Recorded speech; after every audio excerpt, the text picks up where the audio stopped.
Greetings, members one and all of the Salivation Nation. I am very honored to present to you the latest bullion dealer to come aboard here for our series on bullion dealers and our interview. And this is with APMEX, and we have with us Mike Garofalo. And as most of you know, I put out an invite quite a while ago here now to the bullion dealers in the that interact with us here in the community, or even that don't. This is a chance for if you're a bullion dealer to get to know some of the subscribers and get an idea of what they're thinking. And this is the case too with APMEX. Although this is the first time that we're doing a pre-recorded interview, this will be airing on Friday the 15th and premiering. And so what we have done is we have taken your questions in an announcement video that I did last week. And a lot of those questions, by the way, were repetitive questions. And so I've kind of put them in a list here. And because of how they were asked, many of those questions were asked by different people. So we don't actually have names with those, but we're going to try to answer as many of them as we can. APMEX has been very gracious to be able to take some of those questions, even some of the tough questions, which we appreciate. So we have with us here Mike Garofalo from APMEX. And Mike, you want to introduce yourself? Thanks, Sal. I appreciate the opportunity to talk to you and to your subscribers about APMEX and to just talk about what we do and how we do it in the marketplace. And I love the opportunity to answer your subscribers' questions. I started back in when I was a kid, back in the 1960s, collecting coins and also buying some silver. You couldn't buy gold back in the 1960s, but you could buy silver. And I remember as a kid back in 1963 buying my first ounce of silver for $1.25. And then I was able to buy coins and pick them up out of change, which we were still able to do back then. And I've been very fortunate in that my career has been one where it's paralleled, and I've been able to enjoy my hobby and make that my career. I became a professional coin dealer back in 1979 when the Hunt brothers had decided to corner the silver market. And that was a pretty interesting time. I saw the price of silver go from about $6 in 1979 up to $50 a year later. So it was an incredible time to be in the market. It was an incredible time to just watch prices go as crazy as they did. And in 79, I started doing coin shows. I would continue to buy bullion, and I've been doing that ever since. Around 2007, my path happened to cross with Scott Thomas, who's the founder of APMEX, and I met him, and he invited me to come and to see his organization. Well, that's wonderful. Well, that kind of leads up to my first question here, Mike, and that was, what is the catalyst that made you want to sell precious metals online 15 years ago? Well, Sal, let me tell you Scott's story a little bit. Scott was an insurance underwriter, and he was he inherited his grandfather's coin collection. His grandfather had a small mail order business selling coins, and Scott inherited that. And the family looked at Scott and said, what are we going to do with these coins? Is there something that you can think of that we could do? So Scott started off putting coins in a local antique group shop, and he was amazed at how quickly the coins sold. But he was also amazed at how quickly not only did the coins sell, but people kept leaving notes saying, I have this for sale, I have that for sale, and a lot of it was bullion related. Scott branched out and then moved into from that antique group shop into a coin shop here in Oklahoma. And the coin shop did very well. And around 2002, he was looking at the market, and he was doing more and more precious metals business. And he was looking at the marketplace and said, there's a lot of dealers now that are online, KickGo and MTB and a lot of the other, the big companies at the time. And he said, I wonder if I can do that as well. And he scraped up a few $1,000s, hired a programmer to come in and put together a website for him. And, I'd like to say the rest, as they say, is history. But it was a lot of work and a lot of effort. But the website was very successful. People wanted to buy precious metals. And Scott had a kind of a philosophy that he followed. And the philosophy was, and I know everybody says this, treat your customers really well. Let's have a wide assortment of products for sale. Let's try and sell them as reasonably as we can. And treat your customers well. That was really the underlying motivation for him was he knew that if he did that, he could grow and grow in a marketplace that, in 2003, 2002, 2003, the bullion market wasn't as active as it was, 6 or 7 years later. But that was really what got him started in this process. And it was very successful. In fact, when I came to see him finally in 2008, he had about 40 employees at the time. And I remember flying to Oklahoma from New Hampshire, and he had a little coin shop that was in a strip mall. And but the center of the strip mall, that inner core, was where the heart of APMEX really was.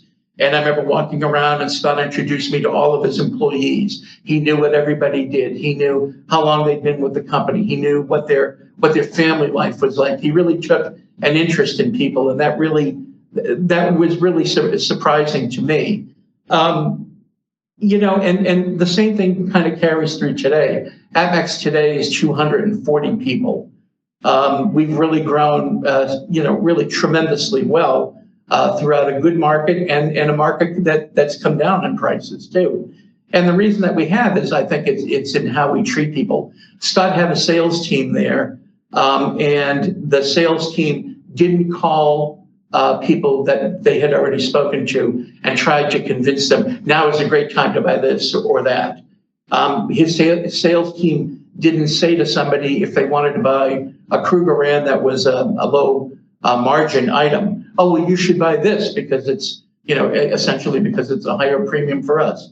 If you knew what you wanted, the company philosophy was and still is, we're going to sell you exactly what you want. If you want some suggestions, we'll give you some suggestions. What are you interested in? And that's really, to me, was the reason why after, about 30 years in business of my own, I came down here, moved my family down to Oklahoma, and I've been here now 11 years.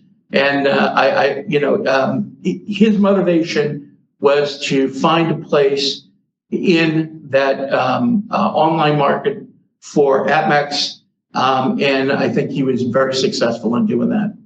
Very good. Well, and speaking of how fast and how large APMEX has grown, over 200 and some odd employees now, that leads me to my next question. You have an office in New York, in Trump Tower.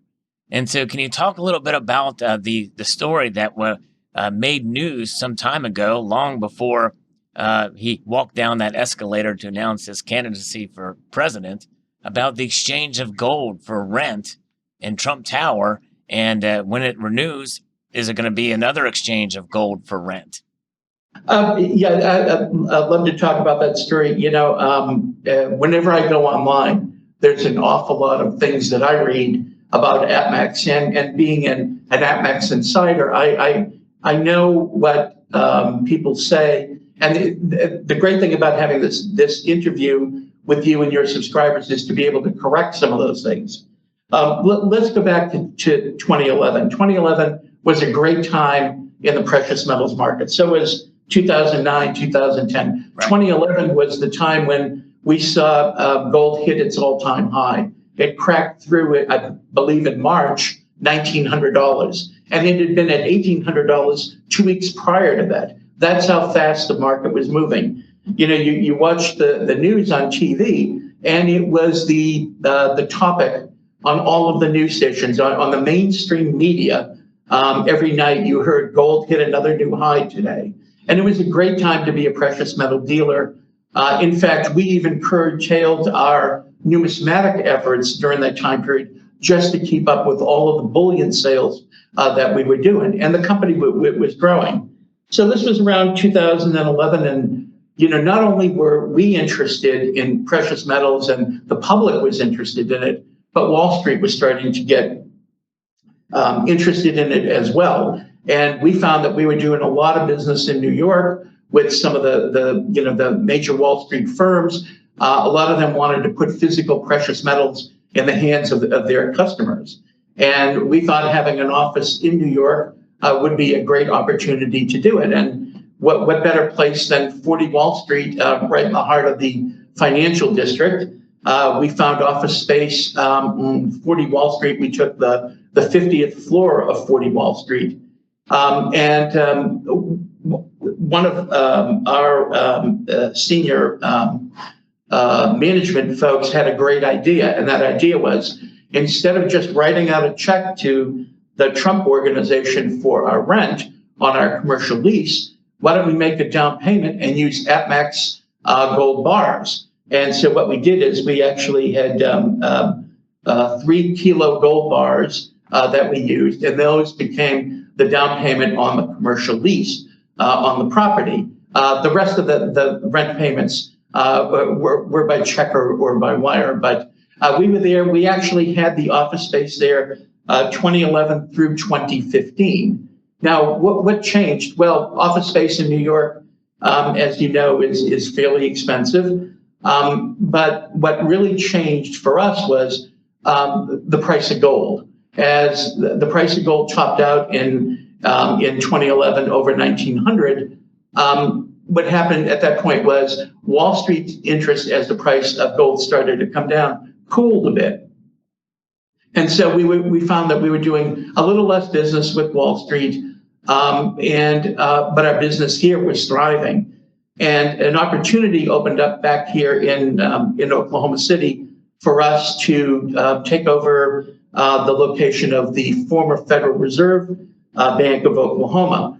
And here's another interesting story that we hear a lot is, now APMEX, we hear that you're partly owned by the Trump organization, that President Trump had invested in APMEX. None of that, fortunately or unfortunately, is true. All of APMEX is owned by the Thomas family. The company is self-sufficient. No one owns pieces of the company other than the founder's family. So I wanted to dispel that myth.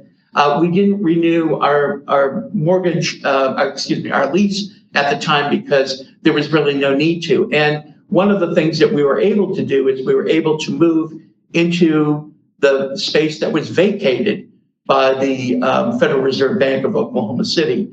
That's a subsidiary of the Kansas City branch of the Federal Reserve. So, I've heard a lot of rumors online and read things that APMEX is tied in with the Federal Reserve. The only thing that we're doing is I'd like to say that the vaults in this building that we're filming in today are the same vaults that were built in 1922 that were designed to keep Bonnie and Clyde out and keep the government's gold and silver safe. They've now come full circle, and now they're protecting APMEX's gold and silver. It's a great building that we're in. It was built in the 1920s. We have vaults where the floors need to drop. One of our small vaults, the door and the frame are 250,000 pounds. So security is pretty good here, but you can understand why. And when this building became available, we decided to jump on this opportunity. So what we did is we had our New York location and we had 2 locations in Oklahoma. We consolidated everything, and we now have all 4 floors here of this building, including one that's completely underground where all of our vaults are. Wow. Amazing stuff. That's something else. The next question is going into some of your inventory. Several questions related to your inventory here. What is the decision criteria does APMEX use to take on a new product? Well, first of all, let me say most people aren't aware of this, but right now we're somewhere between 18 and 20,000 products. Wow. And when I say that, I'm talking about different products, and not volume of individual items, but we have 18 to 20,000 active different SKUs on our website. So you can understand that's an awful lot to maintain. And it's an awful lot for us to have to constantly watch the price, make sure the items are in stock. But again, that goes a little bit back to the owner's philosophy of let's try to have everything that anybody would want at any particular time. So when we're thinking about adding a new product to it, there's a lot of questions that we have to answer. Who's making that product? Is it a good sovereign mint that we've done a lot of business with? Is it a commercial manufacturer? How reliable are they? How good are the products that they make? What's the quality like? Quality is a big issue today. Some mints, unfortunately, tend to have an attitude more of, well, it's a bullion item, so what do people care whether there's little scratches or something on it? Well, you know that yourself. Your subscribers care dearly about that. Yes. So really, when we're trying to add something, we look at this and say, does this product add some value to our current products already? Does it help us in any way? Or does it wind up cannibalizing something that we already have? Is it a one-off product, or is this part of a continuity series? All of those questions really kind of go into it. And it does make it tough. I can tell you honestly that from my 11 years here, we've rejected a lot more products than we brought out. But we also take our responsibility as an industry leader very seriously here. We try to lead and bring out more new products than anybody in the industry does. And because we think it's good for the health of the industry too. What kind of appeal does a product have to our audience? Another issue is what happens when the quality doesn't meet the standards that our customers and your subscribers want? How well does the mint respond to that? And can they respond quickly? And can they improve that? So, again, for us, where we have 20,000 items in stock, we also want to be able to deliver it quickly. So can the mint deliver the products quickly to us? And can we continue to order them from the mint? A lot of questions go into it. Believe me, when we're considering a new product, there's a very long time span between when we have those first discussions about it till finally when we're shipping products out the door. Yeah, it sounds like a lot going into it. And, obviously your reputation's on the line. And so it's understandable that the criteria would need to be relatively strict there. Good. All right.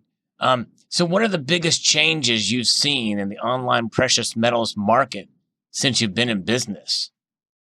Well, I can answer that for myself because I've been doing this for 40 years. Let's see, the wheel, electricity, fire, all of these things are new innovations since when I started, but really more for APMEX. There's more competition today.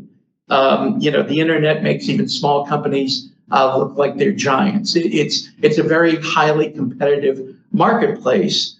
There are non-traditional marketplaces that weren't really, weren't really forces like they are today from 15 years ago. eBay, Amazon, accepting Bitcoins as a form of payment and other cryptocurrencies. Websites all fighting and racing to offer the best features at all times. How can we make this better for our customers? which one has the cleanest look, which website gives you the most information. The rise of mobile shopping, more than 50% of our customers buy products using a mobile device, whether it's an iPad or their phone or whatever, and you have to adapt to that. So there have been some great innovations over the last 15 years. And honestly, they've just made the marketplace, I think, better for consumers. But at the end of the day, it still comes down to, do I have a product that you would like to buy, and can I offer it to you at a reasonable price? And can I get it out to you quickly? All of those questions are really what it boils down to is, I'll tell you one quick story. I had my numismatic team, and we were at, a couple of years ago, the ANA, American Numismatic Association, midwinter convention in Portland, Oregon. And we were getting into a taxi and said to the taxi driver, can you take us to the convention center?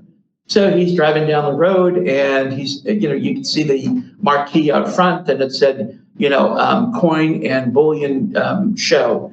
And he said, oh, is that where you guys are going? And we said, yes. And he said, my wife and I, we buy a lot of precious metals. So naturally, I had to ask him, I said, well, where do you buy them from? He says, well, it's some Midwestern company. I think it's called APMEX. And I said, you mean APMEX? And he said, yes, APMEX. And, we told him we were all from APMEX. He, at the end of the day, he tried to take off without us paying him for the ride because he liked what we were doing. He liked ordering from the company. He liked the fact that we had all of these different products. Well, we didn't let him get away with that. But, it's reassuring to me that my move here 11 years ago was the right thing to do, because I've talked to a lot of people who buy products from APMEX, and, generally they're pleased. One other thing that, I do want to say is, I know that there was a question from one of your subscribers, and I know we're going to get to that, but just while I'm thinking of this, are all of your products packed by electronically through different machinery and that? And no, everything here that 20,000 different products that we have 90 people down in our operations department that go through and pick the orders by hand. People to verify those, people then to package those. It's really, we talk about this, it's really a hands-on operation here.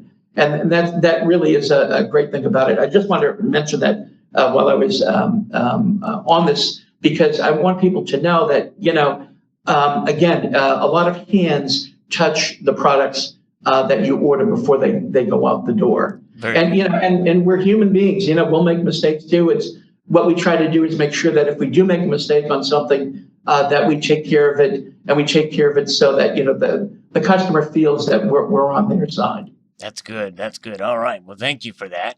And then you talked about pricing, and that leads me to the next question is, though you have the best selection, pricing is one area of complaints. So how do you determine your pricing? Well, it's a difficult thing sometimes. Sometimes we have the lowest prices on a particular product. Sometimes, we don't. And oftentimes people will come back to us and say, gee, I bought from XYZ because they were a little cheaper. And here's how we kind of explain it. We try to price our products as competitively as we can in the marketplace. I mean, if you don't do that, if that's not your philosophy, you're really not going to survive. But what do we do? Some dealers they'll have a couple of hundred products on their website. If you want to order something else from them, they'll try to go out in the marketplace and find it for you. For us, as I said, if we have, whether it's 18 or 20,000 products, we have them all in stock. They're in our vaults. There's a cost for owning all of those products. There's a cost to hedge all of those products. If you have bank lines of credit, there's a carrying cost involved in all of that. But some people think it's worth a few cents more to buy from APMEX, because they know, what, I bought it from them today. I ordered it this morning. I paid with a wire or a credit card. They have it tomorrow. They have confidence that we will have those products to their doorstep as safely and as quickly as they can. If you're looking for a 2005 Australian 1-ounce kookaburra, and you go to most companies and say, "Hey, I want this for my collection," they're going to say, "We'll try and find one of those in the marketplace." If you called somebody at APMEX in our sales department and asked for that, they'd say, "Do you want an MS69? Do you want a 70? Do you want a raw one? Do you want one with a privy mark?" That's the advantage of having all of these products online and ready to be shipped. So, and one other thing that we do that all is a cost is that, unlike some of our competitors, one of the things that APMEX does that I'm very proud of is people on my team, the numismatic team, authenticate every single piece of gold, silver, platinum, and palladium that we buy in the secondary market. Every single item gets checked. We use non-invasive technology methods to check it, but then there's the human element that is involved. Something can be made out of gold. It can have the right amount of gold in it, but it can still be inauthentic at that point in time. Right. It takes experience to know whether something is actually genuine or not. I've taught authentication courses. One of our senior numismatists is teaching the American Numismatic Association's authentication course. We train all of our staff that handle those products on how to authenticate these items. We're very proud of that. I mean, my team alone has more than 100 years of experience buying, selling, and authenticating products. So that's something that we're very proud of. Is yes, you pay a few cents more on certain things, $1 more on this or that item, but you know that when you get something from APMEX, we stand behind it 100%. We're proud of that. And again, too, it's sometimes there are some external forces that cause the prices to go up or down. But the reality of it is we're always trying to charge a fair price for the products because we know that's important. But standing behind the products is important too. Right. The next two questions are you kind of touched on, and we talked about pricing. You talked about what the selection that you guys have. And I've seen this with some other bullion dealers, but APMEX is really, there's a word for it. It's called the APMEX exclusive. Yep. And so how do you get an exclusive from major mints around the world? Well, we have great relationships with most of the major mints. We've been everywhere to talk to them. We've been to China to talk to them. We've been all over Europe. We attend the Berlin coin fair all the time. Our mints are very important to us. One of the things that the mints look at is how reliable are you as a vendor?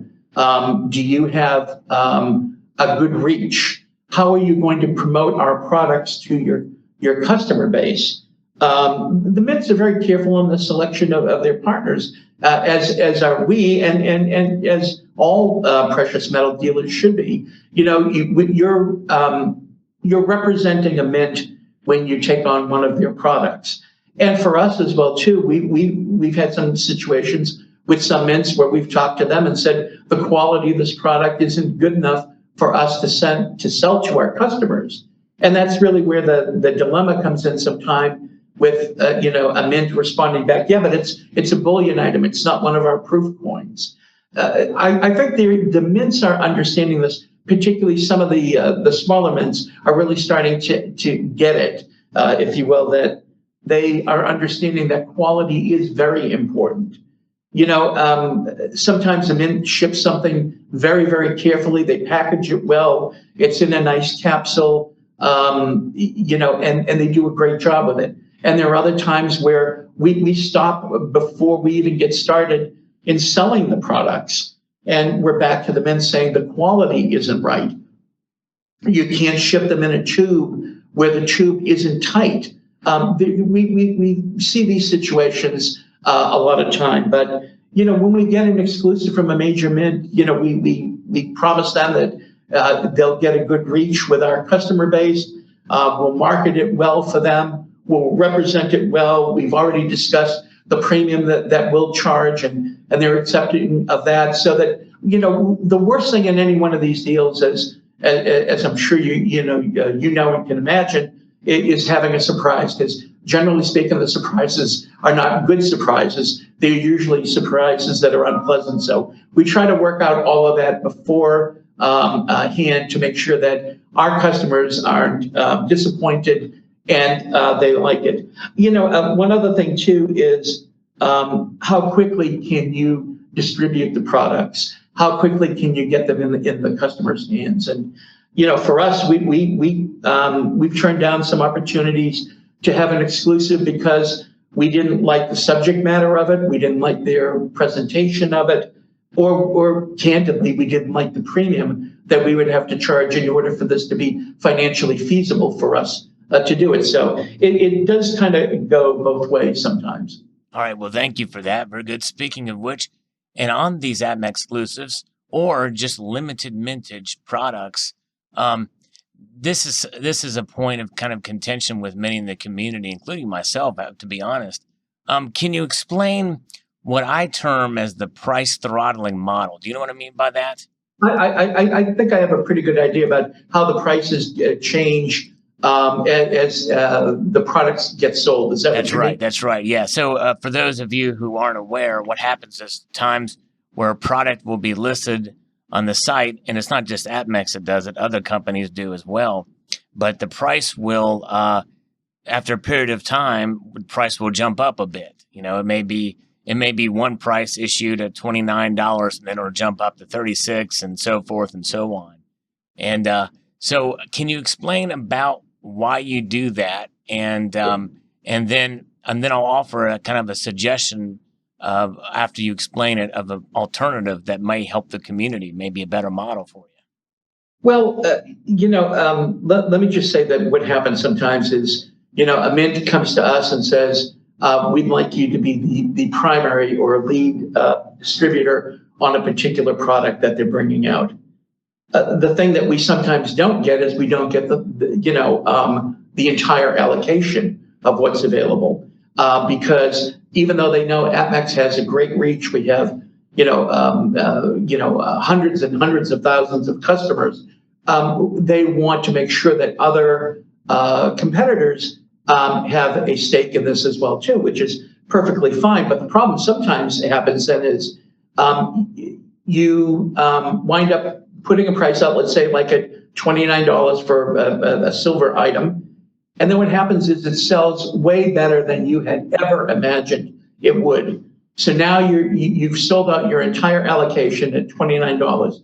Well, now what happens is sometimes you go back to the mint and say, you have a limited mintage of these. We need some more that you have allocated, either for Europe or for wherever it happens to be. And the mint says, sure, we'll sell them to you, but it's at an increased price. Your cost, instead of being $24, is now $30, or whatever the price happens to be. So now in order to get more to satisfy your customers, you have to pay more for them. Or the mint says, that's all we're minting, and we've gone through our entire allocation. Then we go to some of the other partners who may have an allocation, but may not have sold all of it yet, and go to we're buying them in the secondary market. When that happens, if I have an allocation that I paid $24 for, and I'm a dealer and I haven't sold all of mine yet, I'm happy to sell mine to you, but I'm not going to sell it to you at what I paid for it. I want to make something too. And, now the cost to us has increased. And it happens to, in a lot of these situations, particularly where you have a popular subject and a well-designed item. Sometimes you can come in and buy the entire allocation. They say that, we're going to mint 10,000 of these, and you can buy all of them. And you get them, and you think it's great. You put it on your website, and you sell 3,000 of them. And now the sales are just trickling. It's a difficult thing to judge what is going to be popular in the marketplace. What are people going to like? What are people going to be comfortable with? And what price are they willing to pay? Again, it's hard when you have particularly low mintage products mintage of 5,000 or something like that to guess correctly all the time. Sometimes we do, sometimes we don't. Sometimes we have more product than we know what to do with, that our customers are not buying, that the buying has kind of dried up at that point in time. So now we're selling products at our cost, and sometimes even less, to move the products eventually. So there's no real easy answer to this. Even if you limit how many anyone can buy, dealers come in and they'll have everybody on their staff ordering products. That's how people get around the U.S. Mint's requirements of, well, we're only doing one per household. There are ways that people have figured out how to get around these things. And that happens to the U.S. Mint. It happens to us. It happens to everybody in this industry. So there isn't an easy answer.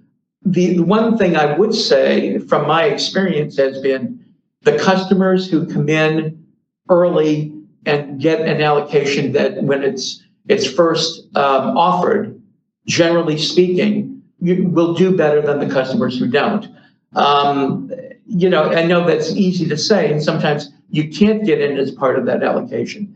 Another obligation that we have too is to try to have some product at all times in stock. And sometimes the only opportunity that we have to buy it is to buy it in the secondary market where the price is higher. So if an item is going to be hot, and especially with a limited mintage, we'll use the swans as an example. Let's say you were able to get 3,500 swans the first time around for the U.S. market, and knowing that they're probably going to be a very hot item because it's from the Perth Mint, is instead of instead of doing like a household limit of 5 or 10 or whatever, because of what you mentioned with the United States Mint and how people can get around that, is maybe even use the Perth Mint model from their website. I remember when I bought the Gods of Olympus coins in 2014, they would literally throttle availability. So in other words, what they would do is they would sell for a while, and then they would gauge the number of sales that came in at a certain period and say, okay, well, let's stop it for now, and then make it non-available, and then start it up again, maybe the next couple hours or even a day later, to give other people a chance. I know that seems to have worked well. I don't know if that's practical for you or not, but that might be a suggestion to consider. Well, I think it's a good suggestion to consider. The one thing that you'll have is, if you stop it, the people at that point in time will complain unless they know that you're out of those products. So unfortunately, unless there's an easy answer where everybody can get them at the starting price, you're always going to upset some customers. Right. I do know that we do consider that Perth model, if you will, when something is hot. Unfortunately, though, when you're determining your allocation of something, it's hard to know what's going to be hot or isn't. Sure. And there have been a number of times when we bought something and we thought, man, it's a good subject matter, and the mint that's done it has done a great job on it, and sales are reasonably flat. There's no way to accurately to predict it, but I think you're right, though. In some like the swans, it's hard to do it. But the one thing I do find is that other people who have an allocation as well too, the issues that we're facing, they're facing as well too. I can't tell you how many times we've had other dealers, competing dealers, who have sold out their allocation, and maybe they get 500 where we might buy 5,000. And next thing you know, they're on our website buying the products from us and paying full retail price for them. Sure. Because they're, sometimes when something is really hot, price doesn't almost matter until you actually get them in your hands. Right. That's the herd mentality, unfortunately. Right. I've just been around long enough to see that, my sense is that if there's something that I really want, whether it's from the U.S. Mint or APMEX or any one of our competitors, I try to be in early. I try to buy them right away. And if I don't, the one thing I've learned over 40 years in this business is there's always something new to buy. Yes. Spending money is not a difficult thing. Making money is another story altogether. Right. Very good. Well, I've got 3 more questions. We'll kind of go through these relatively quickly here if we can, because I want to get to some of the viewer questions here. How has eBay impacted your business? eBay's been really a great partner for us. They have we had long discussions with them in 2011 about our business and selling on their website. eBay, particularly a few years back, was kind of the Wild West. You could find anything on their website.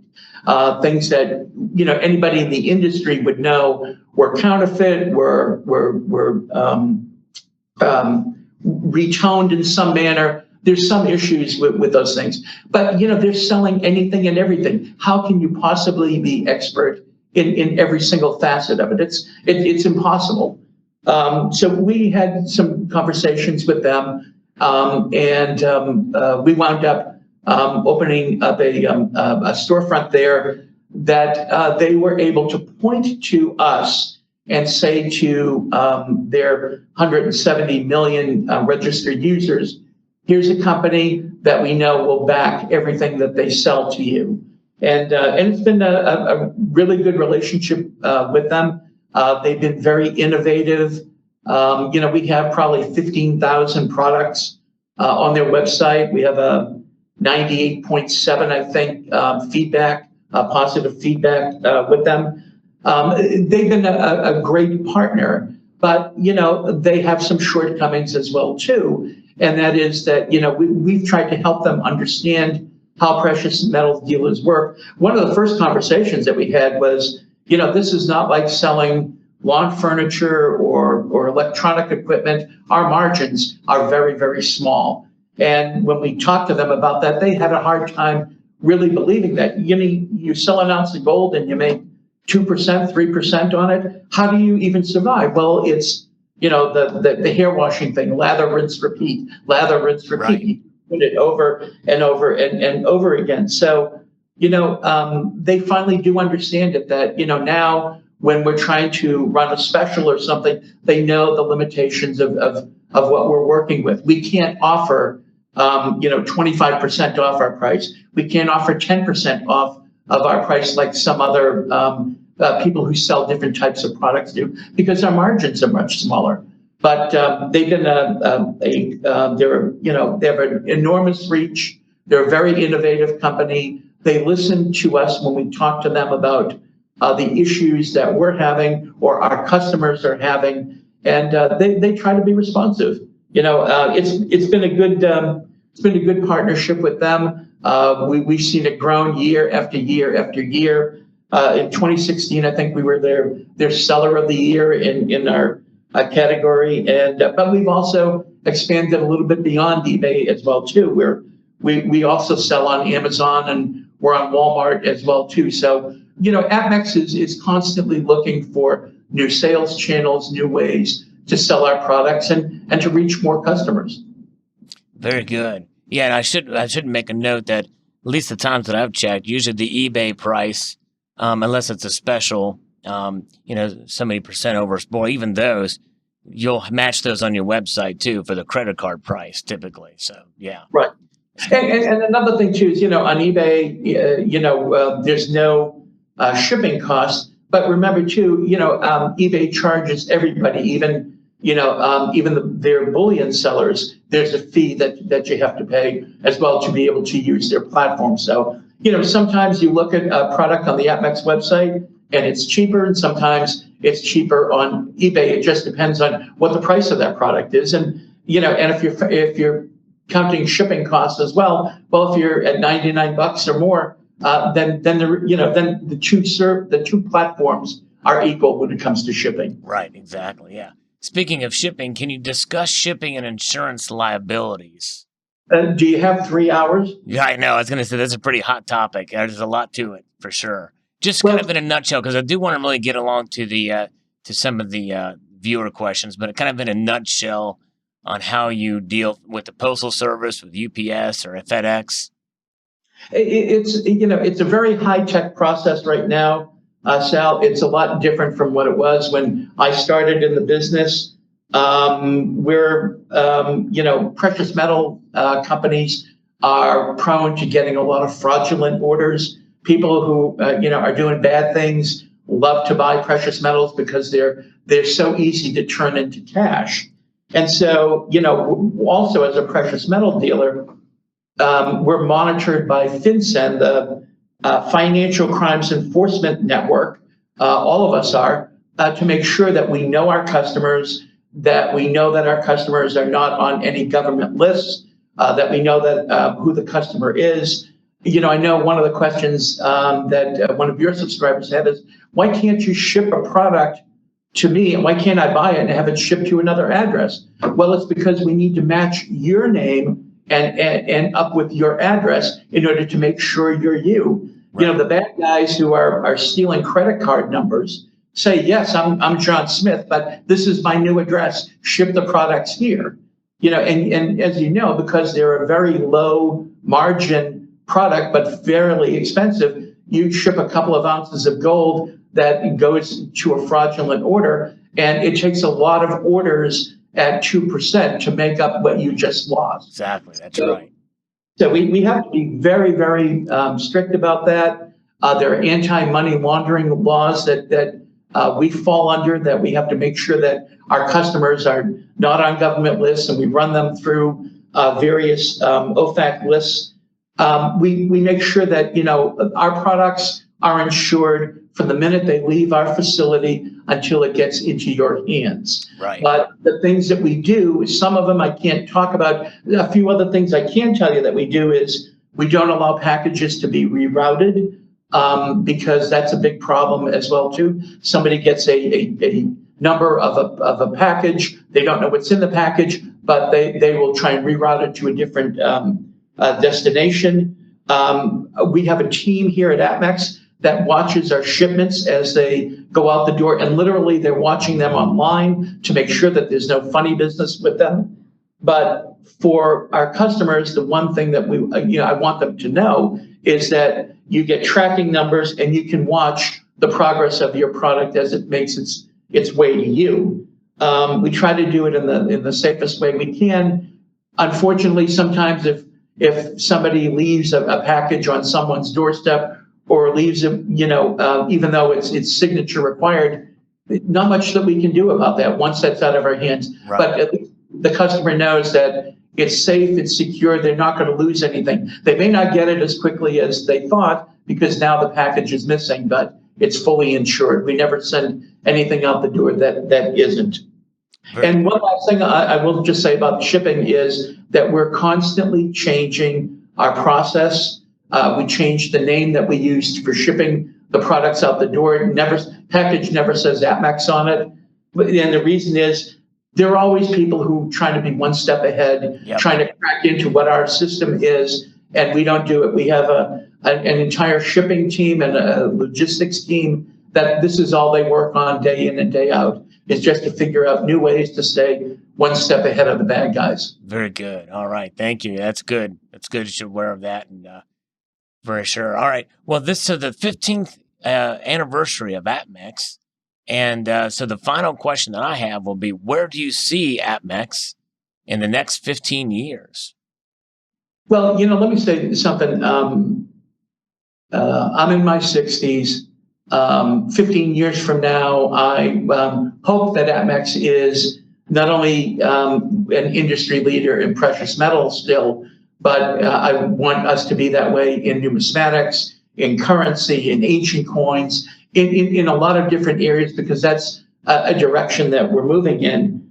But I'm atypical of an APMEX employee. There are a handful of us in our 60s who are here. Senior management is in their 40s. The average age of the 240 APMEX employees is 30. Okay. I learn a lot from a lot of people who I call kids here because they're my daughter's age. Right. The company is planning on being around for a long time to come. As I said, the owner and other senior management folks are just in their 40s. Right. We want to continue to innovate. We want to continue to be, an industry leader. Whether somebody wants to order a piece of bullion, some silver that they want to stack, or a $150,000 rare coin, we want to have that for them. Our products are continuing to grow. Our goal is to just keep adding SKUs, keep adding products, and keep adding people as well to help us manage those products and to help us get those products out to our customers as quickly as possible. Very good. All right. Well, thank you for that. So that concludes my set of questions. And so now we're going to move ahead to the viewer questions. And Mike has screenshots of some of the questions there. So if he wants to mention some of the names, but I didn't write the names down because a lot of you asked the same question. But we want to try to get through these as quickly as we can and to get as many so that we can get your questions out there. So we'll start here about taxes. And we'll kind of, there was a lot of questions about taxes. So we'll just sum it up with this one question. And how do you feel about government officials who want to put taxes on gold and silver? And how are you handling this with sales? Sales tax? Right now, Sal, that is a very big issue. It's one that our accounting department has worked on for months and months. You know, the reversal of the Quill decision was a big issue, not only for us, but everybody who sells online, whether you're Amazon or eBay or APMEX or anybody who has an online website and is selling products all over the country. There are 50 states, there are 5 states that don't have any sales tax. And of those remaining 45, there are 34 states right now that want all online sellers to collect the sales tax and remit it back to their particular state. Now, if you're a smaller company, it's very difficult to do that. Yes, you have fewer products that you have to worry about, but the laws differ from state to state. Massachusetts, for example, Bullion is not subject to sales tax if you buy $1,000 worth or more. Some states it's $500. Some states it's $1,200. They are, because it's all done by different state legislatures, the laws vary tremendously. We have hired one of the big 4 accounting firms to help us with this issue. But what happens then with APMEX is if you're in a state that's taxing certain products, we have programmed it so that when you put those products into the cart, only the products that are subject to sales tax in your particular state get taxed. So you may buy 10 different things, but only 3 of them, are being taxed. But the reason that we're doing it, and other people, I don't know what the reason why other people aren't doing it is, but the reason that we are doing it is we're mandated by law that we have to do this. When a state says we want all, online vendors to collect and remit those taxes to us, you don't have a choice in the matter. If you don't do it, you, the company, are subject to pay that tax to that state at the end of the year. How many, precious metal companies could afford to do that? Right. It's not something that we enjoy doing. Let's face it, it costs us money. It costs us money for our accounting team to be able to go through and figure out what the laws are, to our lawyers who look at that as well, to our IT staff to program all of this correctly, and we get no benefit from it whatsoever. One thing that your subscribers can do is exactly what we did in the state of Oklahoma. We went to the state of Oklahoma to our state representatives, is where we started, then our state senators, then our lieutenant governor, then our governor. And here's the argument that we made. We want a level playing field. The playing field is not level. Why do most people buy precious metals? They buy them as an investment. It's not shelter. You can't eat them. They ultimately are an investment for you. And because they're an investment for you, if I went out to buy stocks or bonds or mutual funds, I don't pay any sales tax. But if I buy precious metals, I do have to pay sales tax. That's unfair. So that was the argument that we made to the Oklahoma legislature. And believe me, it took a lot of work and a lot of effort. And the reason I can speak to this is I spearheaded that effort for the company.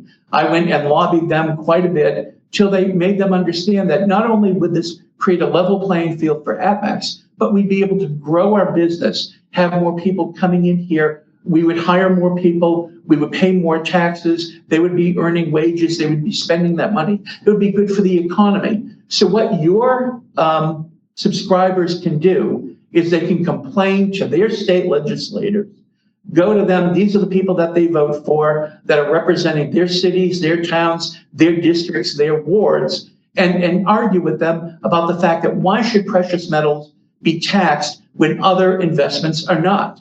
And if they do that, they will see some change. Because remember, these laws are, can always be changed.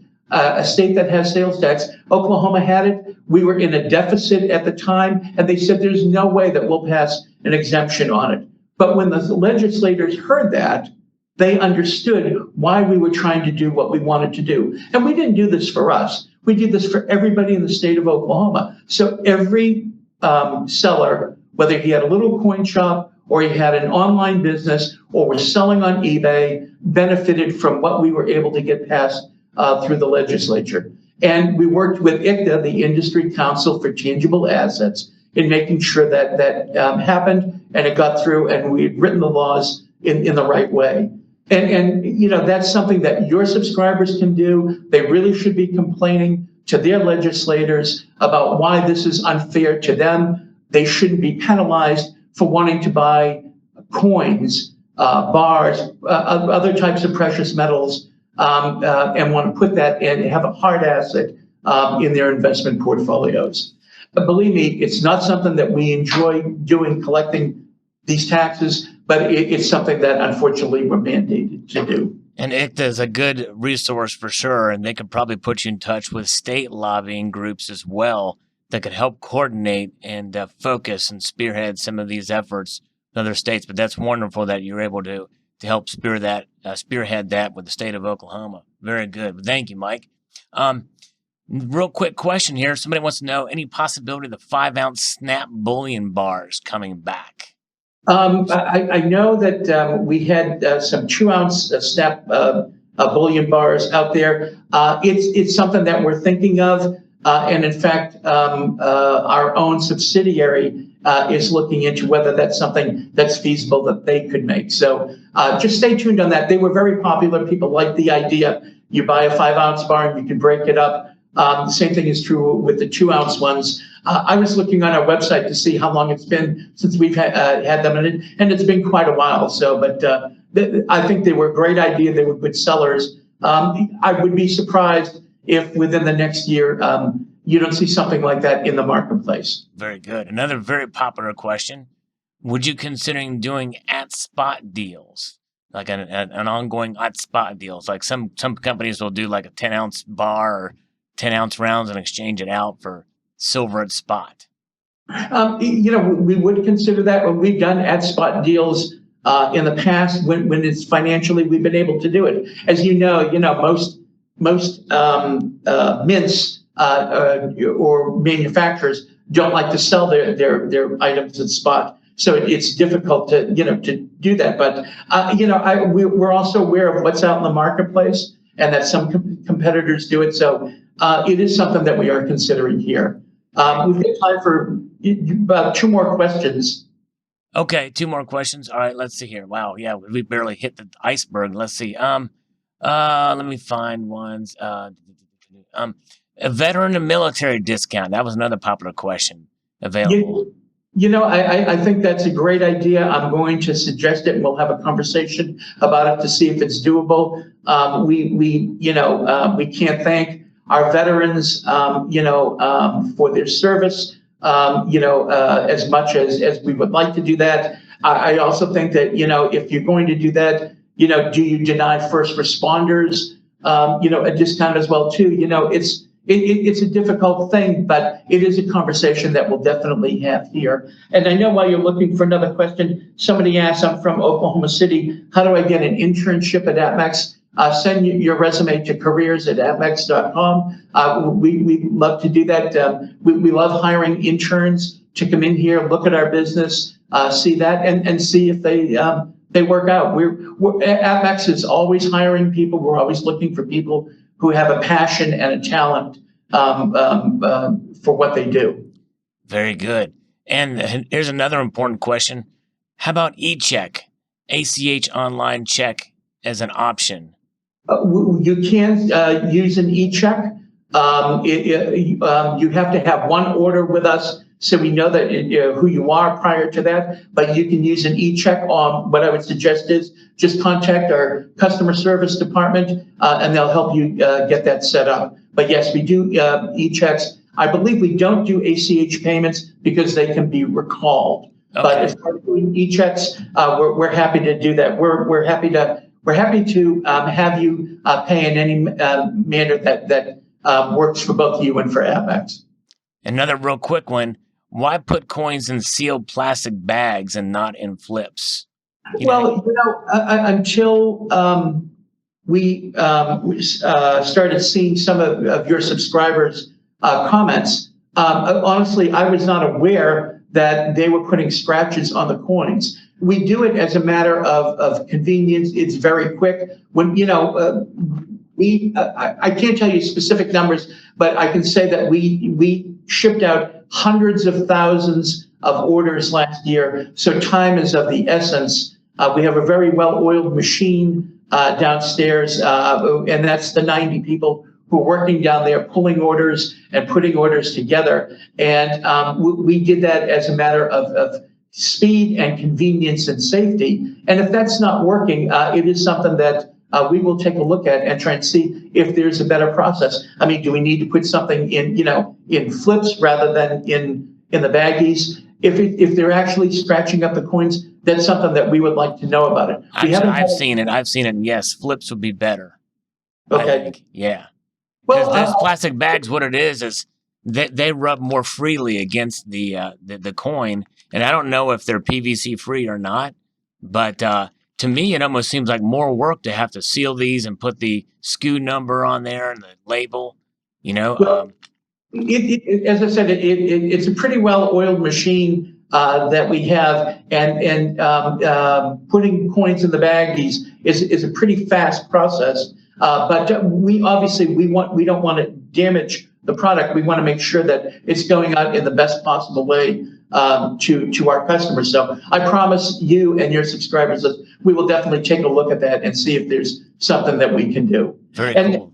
I just want to say thank you very much for the opportunity to talk to you and to talk to your subscribers and to answer their questions and yours. It's great. I hope I've been able to correct a few things that I've seen and read out in the marketplace about who APMEX is and that. And again, I'll just leave you with, we're 240 people here who make our living doing this.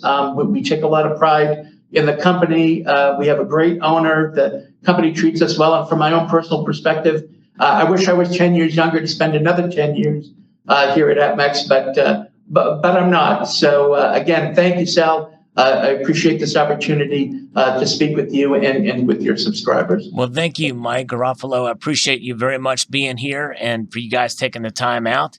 And who knows, maybe down the road we can have you back sometimes, maybe. That sounds great. I'd love to do it. Very good. Well, thank you again. And thanks to all the viewers for watching this interview. And I would like to extend a multitude of gratitude to you all for watching and encourage you to please rate, comment, and subscribe.